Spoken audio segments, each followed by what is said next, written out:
小鐵道，今日小鐵 A 會介紹蛇年巴士限定。講真，呢部巴士唔係蛇年買嘅，都係原來一家賣電腦嘅店度咧入面揾到嘅。不過可惜嗰陣買唔到，因為去咗大陸。好啦，要翻正話，呢個型號應該係 P8L。1:10啦，1:110啦，2025年限定版美孚102號巴士線。九巴專網度都有得賣嘅，我哋就開箱啦。我呢排九巴都唔知點解開始打斜好似求其拎一個箱過嚟，之前咁樣咯。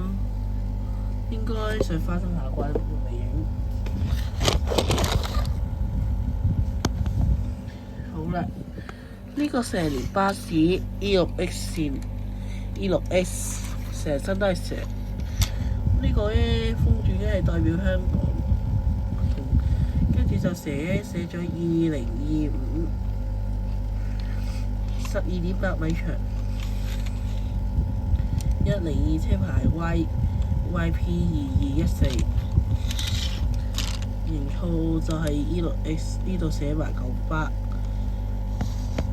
入面都冇乜特別。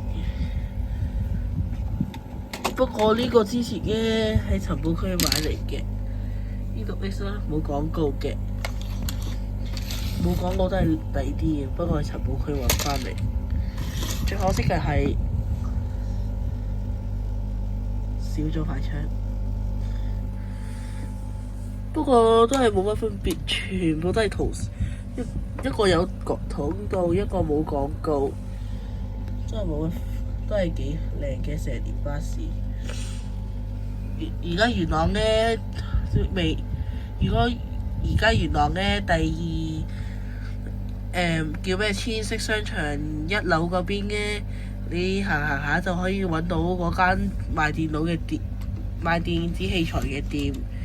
入面咧外面咧會擺咗好多絕版巴士嘅，希望大家可以俾個 like 同埋 subscribe 啦。我哋下次再見。